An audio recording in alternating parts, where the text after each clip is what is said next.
Medieval Europe fed entire communities without toilets, running water, or a bar of soap. Lady Alice de Brien's manor housed 140 people, yet her kitchen stood far from animal byres and privies by deliberate design. Before germ theory, they kept food and waste strictly apart, relied on smokehouses, honey, and vinegar for survival, and outsmarted bacteria that most modern kitchens still fear. So, how did food stay safe in a world that seemed so filthy? And what have we misunderstood about cleanliness ever since? Lady Alice de Brien's manor in Suffolk was more than just a home. It was a carefully engineered system for survival. With 140 people relying on its kitchens and stores, the layout itself served as a silent guardian against contamination. Animal byres, where cattle and pigs were kept, stood well downwind and downslope from the main house. The stables and privies were positioned at the edge of the estate, separated by open ground, hedges, or even small ditches. This was not accidental. Medieval floor plans and estate ledgers show a clear logic. The farther waste and livestock were from the larders, the lower the risk of foodborne illness. Kitchens and bakehouses occupied their own wings or even stood as separate buildings, often connected to the main hall by covered walkways. The cellars, where grains, ale, and salted meat were stored, lay beneath thick stone, insulated from the heat and bustle above. These cool, dark spaces were off-limits to animals and rarely visited by anyone but the steward and trusted servants. Even hand-washing had its place. Large stone basins or lavabos stood near the entrance to the hall. Guests and workers alike were expected to rinse their hands before meals, a ritual as much about etiquette as it was about reducing the transfer of dirt and microbes. Household management guides from the 14th century spell out these routines. They advise keeping the kitchen's refuse pile far from the water source and insist that no one bring raw meat or manure near the storage rooms. The result was a kind of spatial hygiene, enforced not by chemicals but by distance and discipline.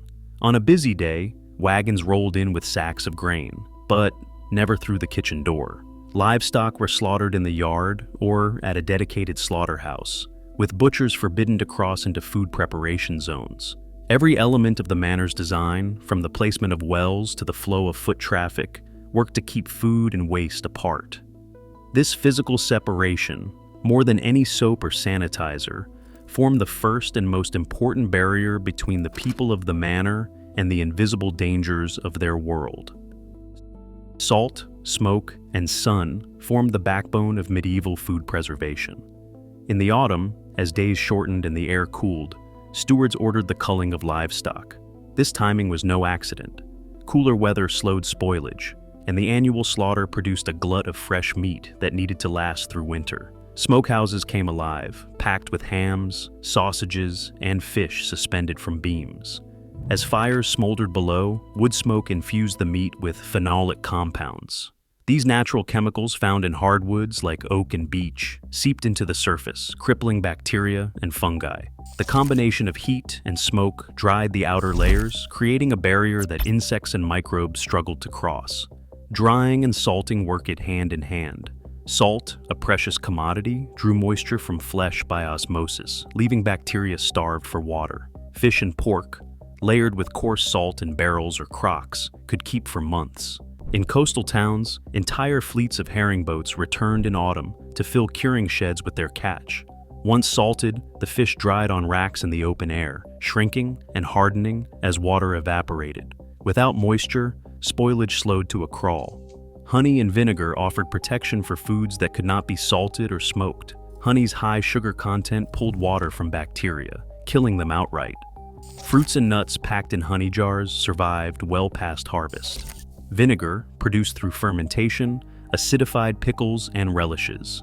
Its low pH created an environment too harsh for most microbes. Even simple cordials and syrups, preserved with sugar or honey, outlasted the season's heat. These chemical barriers, smoke, salt, sugar, and acid, bought precious time. They did not sterilize food, but they slowed the race between spoilage and hunger. Combined with the timing of preservation and the rhythms of the seasons, these methods allowed medieval kitchens to stockpile safe food, even when soap and running water were absent. Inside the manor walls, survival depended on more than just clever architecture. Each day, a network of specialized roles kept the food system running with clockwork precision. The steward, often a trusted family retainer, oversaw the entire operation, tracking inventories, rationing supplies, and assigning tasks to cooks, bakers, brewers, and butchers. The pantler managed the bread stores and issued loaves twice daily, while the larderer controlled access to salted meats and dried fish, recording every barrel and cut in ledgers that survive to this day. Routines were the backbone of safety. Kitchens worked to a strict schedule, the first fires were lit before dawn, and cauldrons swung over the hearth to reheat yesterday's stew. This perpetual stew, simmering for days, was not just a matter of taste or thrift. Repeated boiling each morning and evening killed off bacteria that could have multiplied overnight, especially in the absence of refrigeration. The practice also conserved scarce firewood, since keeping a single pot warm was far more efficient than starting from scratch for every meal. Ovens were fired on a rotating basis too. Bread baking was a daily or every other day affair, with the baker coordinating with the pantler to ensure loaves were ready in time for the midday meal. After the bread came out, the residual heat was used for roasting or drying, maximizing every bit of fuel. Meanwhile, the brewhouse followed its own weekly rhythm. Brewing ale took days, and the brewer had to time each batch so that fresh drink was always available, vital since ale was safer to drink than water and provided calories for laborers. Labor was divided and carefully sequenced. Butchers handled slaughter on designated days, salting and hanging meat for preservation. Scullions scrubbed pots and swept floors, while page boys fetched water and firewood. The entire system relied on repetition and oversight. Each task had a set order, and every worker knew their place in the chain. Mistakes were rare, but when they happened, like a missed boiling or a mismanaged batch of ale, the consequences could ripple through the household. Yet the sheer regularity of these routines acted as a safety net, catching most problems before they spread. In this world, process was protection, and the daily grind was the difference between nourishment and disaster. Even the most disciplined routines could not shield medieval communities from disaster. In the spring of 1316, relentless rain drowned the crops across northern Europe. Root cellars filled with rot instead of grain, and barrels of salted fish spoiled before they could be eaten. By autumn, famine swept through the countryside. Monastic records from Mayo Abbey recount how, by Michaelmas, the cellars were empty and people stripped bark from trees in a desperate search for food. The death toll reached as high as 15% in some regions. An entire generation was lost within 2 years. Food safety failed in other more insidious ways. Rye, a staple in much of France and Germany, was especially vulnerable when stored damp. In 994, after a season of floods, entire villages fell sick with burning pains and hallucinations. The culprit was ergot, a toxic mold thriving in wet grain. The epidemic, later called St. Anthony's Fire, killed tens of thousands.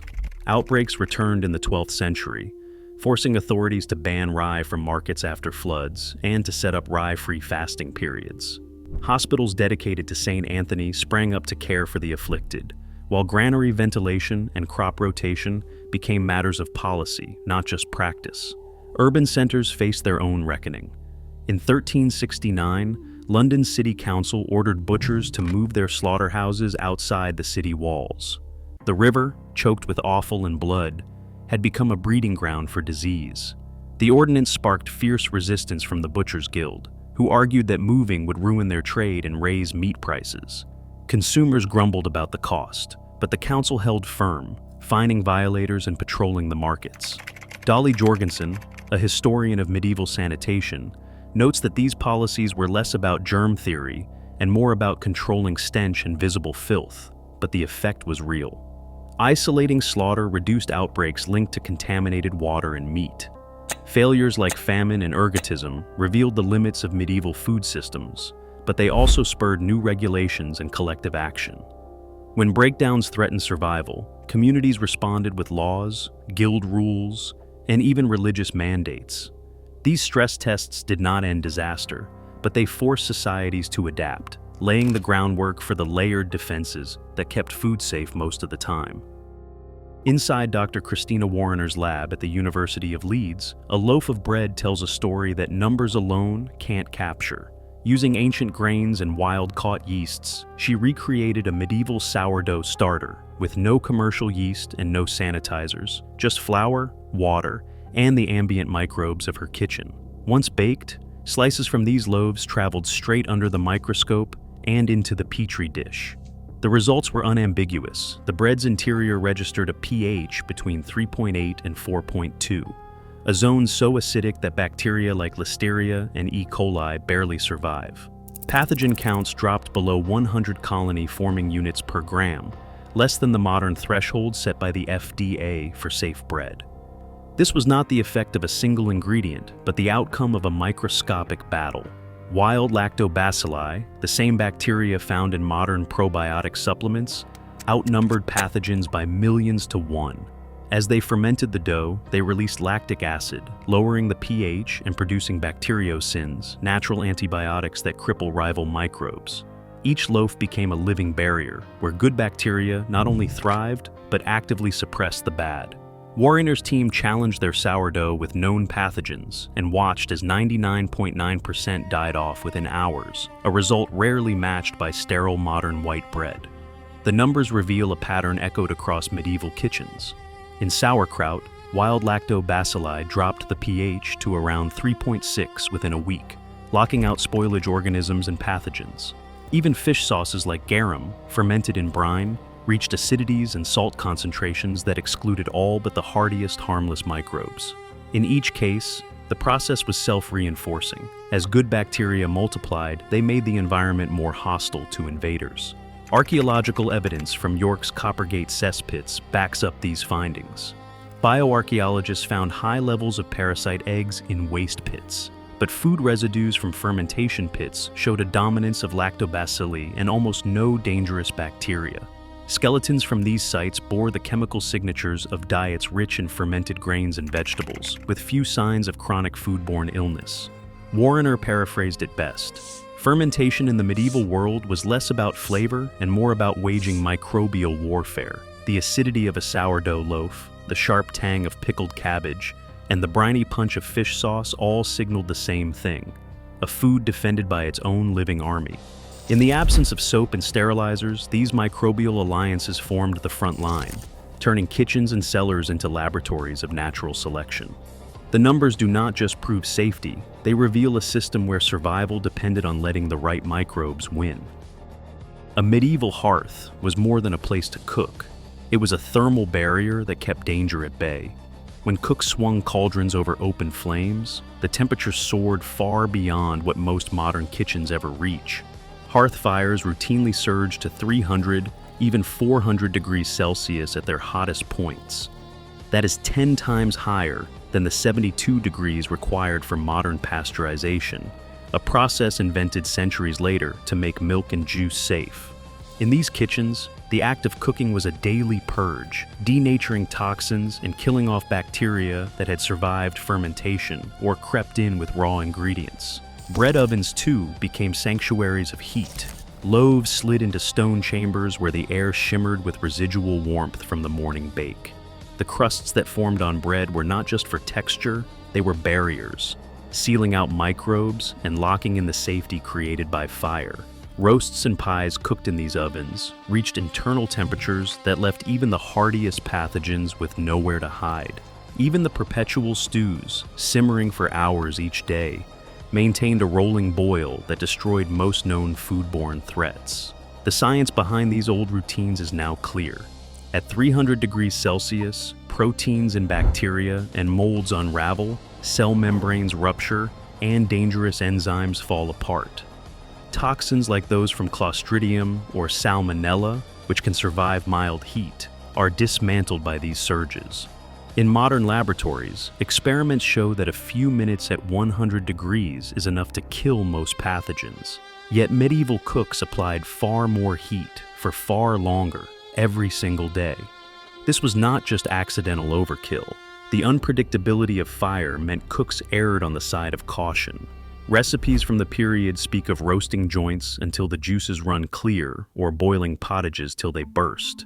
These instructions were not about flavor alone. They were silent rules for survival, hammered out by generations who had seen what happened when food went bad. Fermentation laid the first line of defense, but fire finished the job. Where acids and good bacteria weakened invaders, heat wiped them out. The result was a two-stage system. First, let the right microbes take control, then apply enough heat to break down anything left. This approach, tested by centuries of necessity, meant that even in the absence of soap or toilets, a meal pulled from the hearth was less likely to carry illness than many assume today. The medieval kitchen, with its roaring fire and ever-present cauldron, was a crucible, one that quietly protected every table from the dangers of an invisible world. Modern kitchens chase sterility, yet global foodborne illness rates remain stubbornly high, over 600 million cases each year, according to the WHO. The medieval model relied on process, not products, to achieve safety. As antibiotic resistance grows and industrial food chains lengthen, rethinking what true food security means becomes urgent. Sometimes survival depends less on killing every germ, and more on understanding how life coexists. Let me know your thoughts in the comments.